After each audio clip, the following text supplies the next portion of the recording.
ನಮಸ್ತೆ,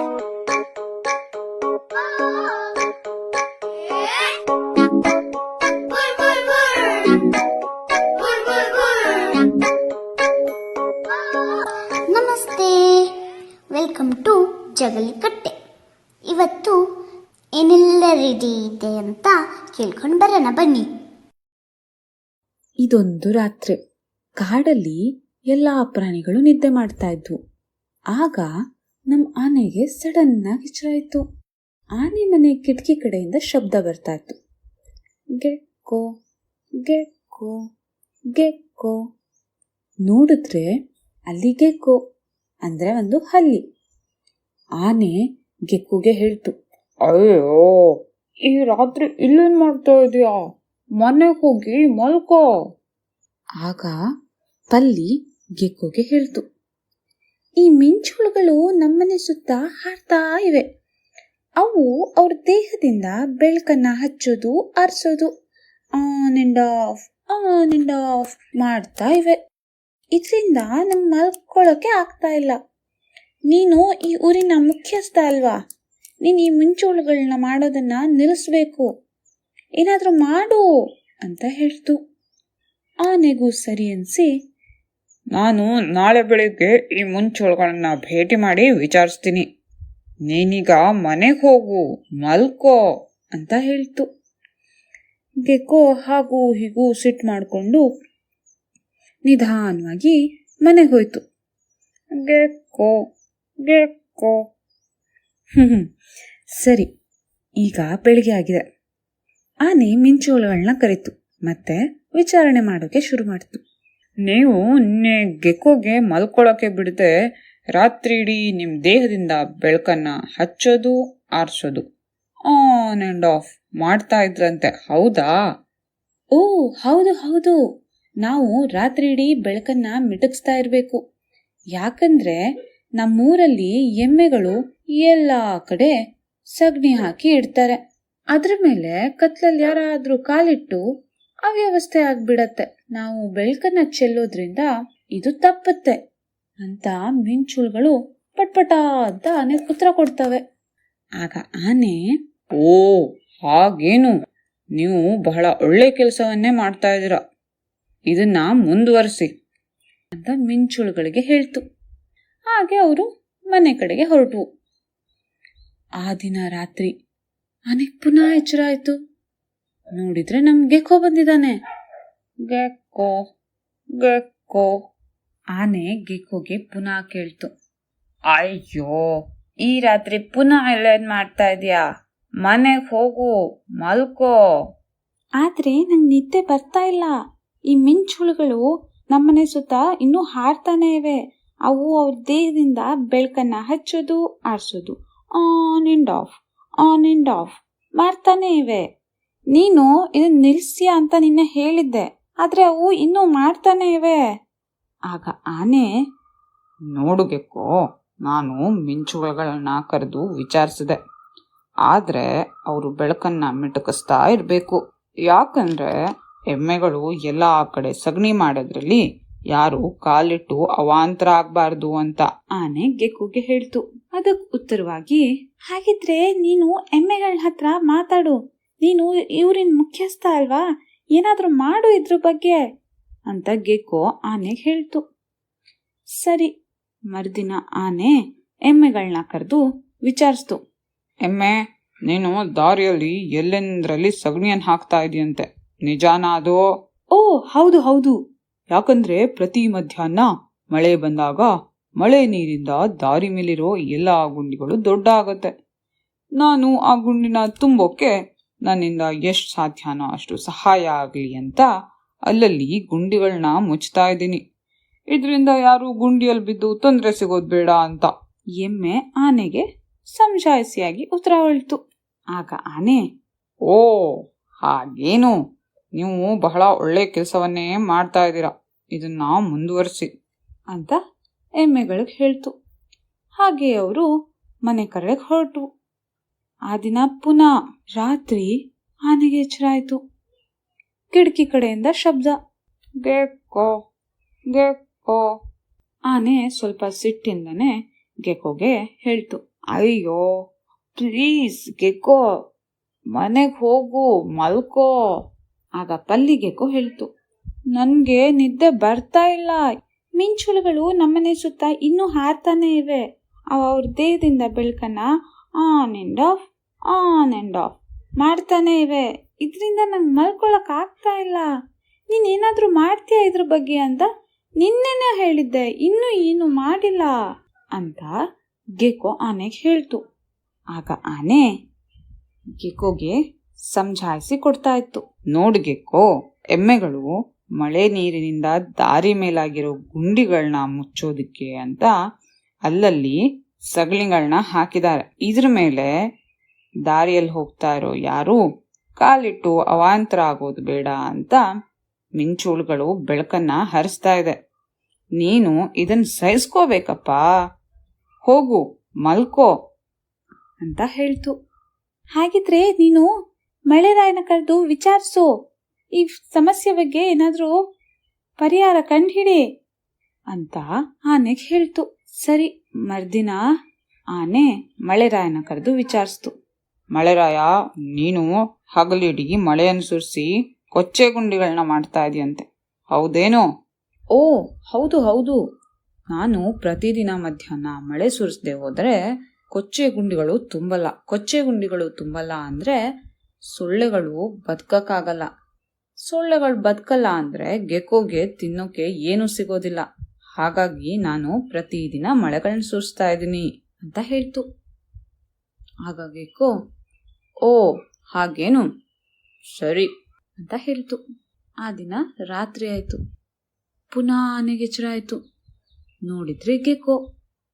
ಆನೆ ಗೆಕ್ಕೋ ಹೇಳ್ತು, ಗೆಕ್ಕೋ ಪ್ಲೀಸ್ ಮನೆಗೆ ಹೋಗು, ಮಲ್ಕೋ. ಆಗ ಪಲ್ಲಿ ಗೆಕ್ಕೋ, ಆದ್ರೆ ನಂಗೆ ನಿದ್ದೆ ಬರ್ತಾನೆ ಇಲ್ಲ.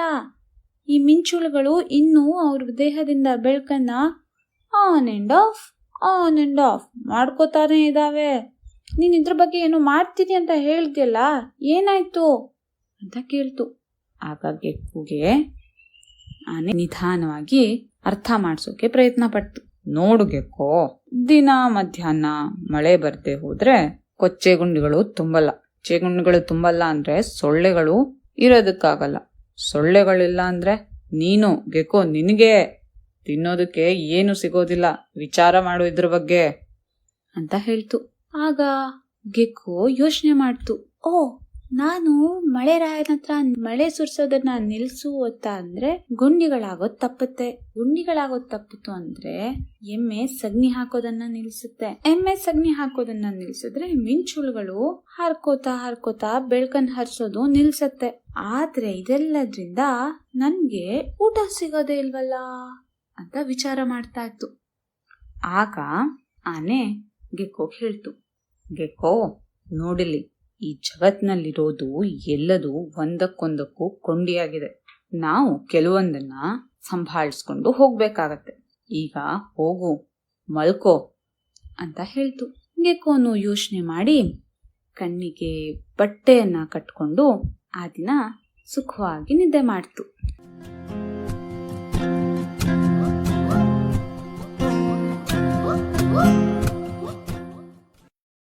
ಅಕ್ಕ, ಕಥೆಯಲ್ಲಿದ್ದ ಗೆಕ್ಕೋ ಥರ ನನಗೂ ನಿನ್ನೆ ರಾತ್ರಿ ನಿದ್ದೆನೇ ಸರಿ ಆಗಲಿಲ್ಲ. ಅಯ್ಯೋ, ಅದಕ್ಕೆ ಬೆಳಿಗ್ಗೆ ತಲೆನೋವು ಅಂತ ಹೇಳ್ತಾ ಇದ್ದಿದ್ದಾ? ಎಲ್ರಿಗೂ ನಿದ್ದೆ ಸರಿಯಾಗಿ ಆಗ್ತಾ ಇರೋ ತನಕ ಅದ್ರ ಮಹತ್ವ ಗೊತ್ತಾಗಲ್ಲ, ಆಗದೆ ಇದ್ದಾಗಲೇ ಗೊತ್ತಾಗೋದು. ಯಾಕೆ ನಿದ್ದೆ ಮುಖ್ಯ ಅಂತ ನಂಗೆ ಈಗಲೂ ಗೊತ್ತಿಲ್ಲ. ನಾವು ನಿದ್ದೆ ಮಾಡಿದಾಗ ನಮ್ಮ ದೇಹದಲ್ಲಿ ಎಷ್ಟೊಂದು ಕೆಲಸ ನಡೀತಾ ಇರುತ್ತೆ ಗೊತ್ತಾ? ನಮ್ಮ ಮೆದುಳು ಅಂದರೆ ಬ್ರೈನ್ ಸರಿಯಾಗಿ ಕೆಲಸ ಮಾಡೋಕೆ ನಿದ್ದೆ ತುಂಬ ಮುಖ್ಯ.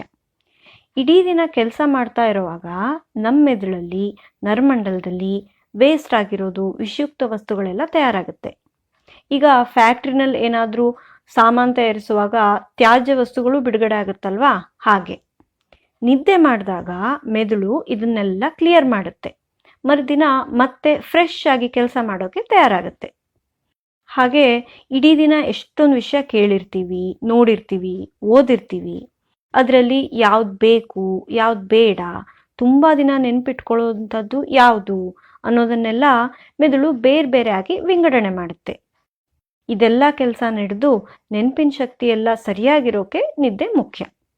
ಹಾಗೆ ನಮಗೆ ಏನಾದರೂ ಹುಷಾರಿಲ್ಲದೆ ಇರೋವಾಗ ರೋಗಾಣುಗಳ ಜೊತೆ ಹೋರಾಡೋಕೆ ರೋಗ ನಿರೋಧಕ ಶಕ್ತಿ ಬೇಕಲ್ವಾ? ಅದಕ್ಕೆ ಬೇಕಾಗಿರೋ ಎಷ್ಟೊಂದು ಜೀವಕೋಶಗಳು, ಪ್ರೋಟೀನ್ಗಳನ್ನೆಲ್ಲ ದೇಹ ನಿದ್ದೆ ಮಾಡಿದಾಗಲೇ ತಯಾರು ಮಾಡುತ್ತೆ. ನಮಗೆ ಹುಷಾರಿಲ್ಲದೆ ಇರೋವಾಗ ಜಾಸ್ತಿ ನಿದ್ದೆ ಬರೋದು ಇದಕ್ಕೆ. ಹೀಗೆಲ್ಲ ಆಗತ್ತಾ ನಾವು ನಿದ್ದೆ ಮಾಡಿದಾಗ? ಇಷ್ಟೇ ಅಲ್ಲ, ನಮ್ಮ ಹೃದಯ ಆರೋಗ್ಯಕರವಾಗಿರಬೇಕು ಅಂತಂದ್ರೂ ಒಳ್ಳೆ ನಿದ್ದೆನೂ ಅಷ್ಟೇ ಮುಖ್ಯವಾಗಿರುತ್ತೆ. ಅದಲ್ಲದೆ ನಿದ್ದೆ ಮಾಡಿದಾಗ ನಮ್ಮ ದೇಹದ ಜೀವಕೋಶಗಳು ರಿಪೇರಿ ಆಗುತ್ತೆ, ಮತ್ತೆ ಹುಟ್ಟುಕೊಳ್ಳುತ್ತೆ. ಸ್ನಾಯುಗಳು ಅಂದರೆ ಮಸಲ್ಸ್ ರಿಪೇರಿ ಆಗುತ್ತೆ. ದೇಹಕ್ಕೆ ಬೇಕಾಗಿರೋ ಎಷ್ಟೊಂದು ಹಾರ್ಮೋನ್ಗಳು ಬಿಡುಗಡೆ ಆಗುತ್ತೆ. ನಿದ್ದೆಯ ಬೇರೆ ಬೇರೆ ಹಂತದಲ್ಲಿ ಇದೆಲ್ಲ ಆಗ್ತಾ ಇರುತ್ತೆ, ಆದರೆ ನಮಗೆ ಏನು ಗೊತ್ತೇ ಆಗಲ್ಲ. ನಿದ್ದೆಲೂ ಬೇರೆ ಬೇರೆ ಹಂತ ಇರತ್ತಾ? ಮುಖ್ಯವಾಗಿ 2 ರೀತಿ ನಿದ್ರೆ ಇರುತ್ತೆ. ಒಂದು REM ಸ್ಲೀಪ್ ಅಂತ, ಅಂದರೆ ರ್ಯಾಪಿಡ್ ಐ ಮೂವ್ಮೆಂಟ್ ಅಂತ. ನಿದ್ದೆಯಲ್ಲಿ ಕಣ್ಣು ಮುಚ್ಕೊಂಡಿರುವಾಗ ಕಣ್ಗುಡ್ಡೆ ಆ ಕಡೆ ಈ ಕಡೆ ಜೋರಾಗಿ ಚಲಿಸುತ್ತೆ. ಇನ್ನೊಂದು NREM ಅಂತ, ನಾನ್ ರ್ಯಾಪಿಡ್ ಐ ಮೂವ್ಮೆಂಟ್ ಅಂತ. ಈ ರೀತಿ ನಿದ್ದೆಯಲ್ಲಿ ಕಣ್ಗುಡ್ಡೆಗಳು ಚಲಿಸೋದಿಲ್ಲ. ಈ 2 ರೀತಿ ನಿದ್ರೆನೂ ಅವಶ್ಯಕ ನಮಗೆ. ನಿದ್ರೆ 4 ಹಂತದಲ್ಲಿ ಆಗುತ್ತೆ. ಮೊದಲನೇ 2 ಹಂತದಲ್ಲಿ ಲೈಟಾಗಿ ನಿದ್ದೆ ಬರುತ್ತೆ. ಆಗ ಸ್ನಾಯುಗಳು, ಎದೆ ಬಡಿತ ಎಲ್ಲ ರಿಲ್ಯಾಕ್ಸ್ ಆಗುತ್ತೆ. ದೇಹದ ಉಷ್ಣತೆ ಅಂದರೆ ಟೆಂಪ್ರೇಚರ್ ಕಮ್ಮಿ ಆಗುತ್ತೆ. 3ನೇ ಹಂತದಲ್ಲಿ ಗಾಢವಾದ ನಿದ್ದೆ ಬರುತ್ತೆ. ಈ ಹಂತದಲ್ಲೇ ಮೊದಲು ಹೇಳಿದ್ದೆಲ್ಲ ಕೆಲಸ ದೇಹದಲ್ಲಿ ನಡೆಯೋದು, ಅಂದರೆ ಜೀವಕೋಶ ರಿಪೇರಿ ಆಗೋದು, ಹುಟ್ಕೊಳ್ಳೋದು ಎಲ್ಲ. 4ನೇ ಹಂತ REM ಹಂತ, ಅಂದರೆ ರ್ಯಾಪಿಡ್ ಐ ಮೂವ್ಮೆಂಟ್ ಅಂತ ಹೇಳಿದೆ ಅಲ್ವಾ, ಅದು. ಈ ಹಂತದಲ್ಲಿ ಎದೆ ಬಡಿತ ಜಾಸ್ತಿ ಆಗುತ್ತೆ, ಉಸಿರಾಟ ಜೋರಾಗುತ್ತೆ, ಕಣ್ಗುಡ್ಡೆ ಚಲಿಸೋದು ಜೋರಾಗುತ್ತೆ. ನಮಗೆ ಕನಸು ಬೀಳೋದು ಈ ಹಂತದಲ್ಲೇ. ಮೆದುಳು ಮಾಹಿತಿಗಳನ್ನೆಲ್ಲ ವಿಂಗಡಿಸೋದು ಕೂಡ ಈ ಹಂತದಲ್ಲೇ. ಈ ಹಂತಗಳೆಲ್ಲ ಸೇರಿ ಒಂದು ಸೆಟ್ ಅಂತ ಅಂದ್ಕೊಂಡ್ರೆ ಒಂದು ರಾತ್ರಿಯಲ್ಲಿ ಈ ಥರದ್ದು ಸುಮಾರು ಸೆಟ್ಗಳು ಆಗ್ತಾ ಇರುತ್ತೆ. ಅಂದರೆ ಇದೆಲ್ಲ ಸುಮಾರು ಸಲ ರಿಪೀಟ್ ಆಗ್ತಾ ಇರುತ್ತೆ ಅಂತ. ಹಾಗಾದರೆ ಎಷ್ಟು ನಿದ್ರೆ ಮಾಡಿದ್ರೆ ಒಳ್ಳೆಯದು? ಒಂದು ವ್ಯಕ್ತಿಗೆ ಎಷ್ಟು ನಿದ್ದೆ ಬೇಕು ಅನ್ನೋದು ಅವನ ವಯಸ್ಸಿನ ಮೇಲೆ ಡಿಪೆಂಡ್ ಆಗಿರುತ್ತೆ. ಆದರೆ ನಾವು ಯಾವಾಗ ಮಲಗ್ತೀವಿ, ಎಷ್ಟು ಹೊತ್ತು ಮಲಗ್ತೀವಿ ಅನ್ನೋದನ್ನು ನಮ್ಮ ದೇಹ ನಿರ್ಧರಿಸುತ್ತೆ. ದೇಹದಲ್ಲಿ 2 ಪ್ರಕ್ರಿಯೆಗಳು ನಡೆಯುತ್ತೆ. ಒಂದು ಸರ್ಕೇಡಿಯನ್ ರೆಗ್ಯುಲೇಷನ್ ಅಥವಾ ಸರ್ಕೇಡಿಯನ್ ರಿದಮ್ ಅಂತ. ಮೆದುಳಿನಲ್ಲಿ ಒಂದು ಭಾಗ ಜೈವಿಕ ಗಡಿಯಾರ ಥರ ಕೆಲಸ ಮಾಡುತ್ತೆ. ಅದು ಏನು ಮಾಡುತ್ತೆ ಅಂದರೆ ಬೆಳಕಿಗೆ ಸ್ಪಂದಿಸುತ್ತೆ. ಕತ್ಲೆ ಇದ್ದಾಗ ಮೆಲಟೋನಿನ್ ಅನ್ನೋ ಹಾರ್ಮೋನನ್ನು ಬಿಡುಗಡೆ ಮಾಡುತ್ತೆ. ಇದು ಒಂಥರ ರಾತ್ರಿ ಆಯಿತು, ಮಲಗೋ ಸಮಯ ಅಂತ ದೇಹಕ್ಕೆ ಸಿಗ್ನಲ್ ಕೊಟ್ಟ ಹಾಗೆ. ಹಾಗೆ ಬೆಳಕಿದ್ದಾಗ ಮೆಲಟೋನಿನ್ ಉತ್ಪಾದನೆ ನಿಂತು ಹೋಗುತ್ತೆ. ಈಗ ನಾವು ಹೇಳ್ಬೇಕು ಅಂತ ತಿಳಿಸೋಕೆ ಇದು ಪ್ರಾಕೃತಿಕವಾಗಿ ಆಗೋದು. ಆದರೆ ಕೆಲವೊಂದು ಸಲ ನಮ್ಮ ವಾತಾವರಣದಲ್ಲಿರೋ ಬೇರೆ ಬೇರೆ ಅಂಶಗಳಿಂದ ಇದು ಬದಲಾಗುತ್ತೆ. ಉದಾಹರಣೆಗೆ ಒಂದು ವೇಳೆ ರಾತ್ರಿ ಎಷ್ಟೇ ಹೊತ್ತಾದರೂ ಲೈಟ್ ಹಾಕ್ಕೊಂಡಿದ್ರೆ, ಮೊಬೈಲ್ ಬಳಸ್ತಾ ಇದ್ರೆ ಅದ್ರ ಬೆಳಕಿನಿಂದ ಎಲ್ಲ ಈ ಮೆಲಟೋನಿನ್ ಉತ್ಪಾದನೆಯಲ್ಲಿ ಹೆಚ್ಚು ಕಡಿಮೆ ಆಗುತ್ತೆ. ನಮ್ಮ ನಿದ್ದೆನ ನಿರ್ಧರಿಸೋದ್ರಲ್ಲಿ ಇನ್ನೊಂದು ಪ್ರಕ್ರಿಯೆ ಅಂದರೆ ಹೋಮಿಯೋಸ್ಟಾಸಿಸ್ ಕಂಟ್ರೋಲ್ ಅಂತ. ನಾವು ಎಚ್ಚರ ಇರುವಾಗ ನಮ್ಮ ಮೆದುಳು ನಿದ್ದೆಯನ್ನು ಪ್ರೇರೇಪಿಸೋ ವಸ್ತುಗಳನ್ನು ಉತ್ಪಾದಿಸುತ್ತೆ. ನಾವು ಮಲಗಿದ್ದಾಗ ಇದೆಲ್ಲ ಖಾಲಿಯಾಗಿ ಬೆಳಿಗ್ಗೆ ಮತ್ತೆ ನಾವು ಅಲರ್ಟ್ ಆಗ್ತೀವಿ. ನಮ್ಮ ಆರೋಗ್ಯ ಅಥವಾ ಯಾವ ವಾತಾವರಣದಲ್ಲಿದ್ದೀವಿ ಅನ್ನೋದನ್ನೆಲ್ಲ ಬಿಟ್ಟರೆ ಈ 2 ಪ್ರಕ್ರಿಯೆಗಳು ಒಟ್ಟಿಗೆ ಸೇರಿ ನಿದ್ದೆ ಯಾವಾಗ, ಹೇಗೆ, ಎಷ್ಟು ಬರುತ್ತೆ ಅನ್ನೋದನ್ನು ನಿರ್ಧರಿಸುತ್ತೆ. ನಿದ್ದೆ ಹಿಂದೆ ಎಷ್ಟೊಂದು ಸೈನ್ಸ್ ಇದೆ ಅಬ್ಬಾ. ನಿದ್ದೆ ಎಷ್ಟು ಮುಖ್ಯ ಅಂದರೆ ನಿದ್ದೆ ಮಹತ್ವದ ಬಗ್ಗೆ, ಆರೋಗ್ಯಕರವಾದ ಜೀವನ ನಡೆಸೋದ್ರಲ್ಲಿ ಇದರ ಪಾತ್ರದ ಬಗ್ಗೆ ಎಲ್ಲ ಜನರಿಗೆ ಹೇಳೋಕೆ ಅಂತ ವರ್ಲ್ಡ್ ಸ್ಲೀಪ್ ಸೊಸೈಟಿ ಅಂತಲೇ ಸಂಘ ಇದೆ ಗೊತ್ತಾ. ಅವರು ಮಾರ್ಚ್ 19ಕ್ಕೆ ವರ್ಲ್ಡ್ ಸ್ಲೀಪ್ ಡೇ ಅಂತ ಆಚರಣೆ ಮಾಡ್ತಾರೆ. ನಿದ್ದೆ ಬಗ್ಗೆನೇ ಎಷ್ಟೊಂದು ಮಾತಾಯಿತು. ಈಗ ಮೊದಲು ತಿಂಡಿ ತಿನ್ನು ಬಾ, ಆಮೇಲೆ ಇವತ್ತು ರೆಸ್ಟ್ ಮಾಡಿಬಿಡೋ ಅಂತೆ ನೀನು, ಸರಿನಾ? ಬಾ. ಇವತ್ತಿನ ಸಂಚಿಕೆ ಹೇಗಿತ್ತು ಅನ್ನೋದನ್ನ ನಮಗೆ ತಿಳಿಸಿ ಅಂತ ಹೇಳ್ತಾ ಈ ಸಂಚಿಕೆಯನ್ನ ಮುಗಿಸ್ತಾ ಇದ್ದೀವಿ. ಧನ್ಯವಾದಗಳು.